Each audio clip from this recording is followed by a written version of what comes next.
Why do you replay conversations in your head hours after they happen? Because your brain is trying to rewrite the moment to protect your self-image. It's your way of regaining control over something that felt awkward or unfinished. Why do people suddenly lose interest when someone becomes too available? Because scarcity creates value. The human brain confuses availability with lower worth. Why do you sometimes push people away even when you want them close? It's a defense mechanism called fear of intimacy. Your brain equates closeness with potential pain. Why do we miss people who weren't even good for us? Because the brain misses dopamine, not the person. You're addicted to the emotional highs they created. Why do arguments play louder in your head at night? Because silence amplifies unresolved emotions. Your brain finally has no distractions, just you and your thoughts. Why do people laugh when they're nervous or hurt? It's your body's way of releasing tension. Laughter masks vulnerability. Why do you remember embarrassing moments from years ago? The brain treats social embarrassment as a survival threat. It replays it to prevent future mistakes. Why do we crave people who ignore us? Because rejection activates the same brain regions as physical pain. Your mind wants to fix the wound. Why do you feel sad after reaching a big goal? It's called arrival fallacy. The brain adapts quickly, so the joy fades faster than expected. Why do people act okay when they're breaking inside? Because showing pain feels unsafe. We wear emotional armor to survive in social settings.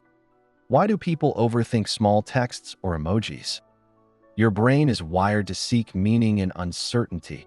Overthinking is your mind's way of feeling in control. Why does silence during conflict feel unbearable? Because silence feels like rejection, the brain perceives it as emotional abandonment. Why do people chase closure from those who hurt them? Because unfinished emotional stories keep your brain stuck in a loop called the Zeigarnik effect. Why do we feel lonely even when surrounded by people? Because loneliness isn't about company, it's about connection. Your brain craves emotional resonance, not proximity. Why do you replay what-if scenarios before sleeping?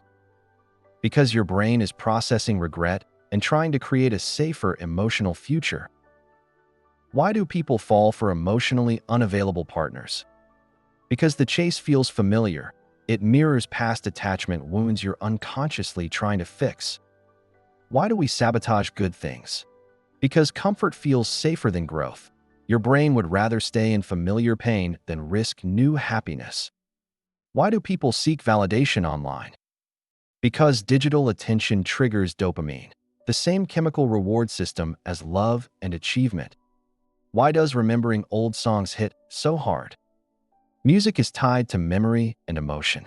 It revives how you felt, not just what you heard. Why do you suddenly lose motivation for things you loved?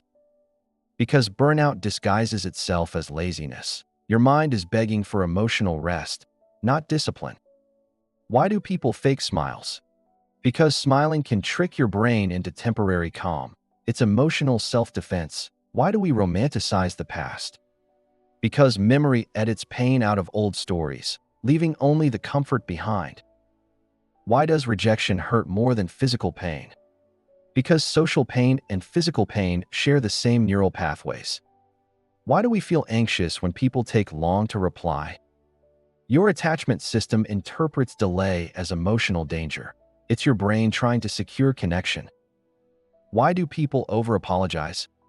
Because they grew up equating peace with compliance. "I'm sorry" becomes a survival reflex.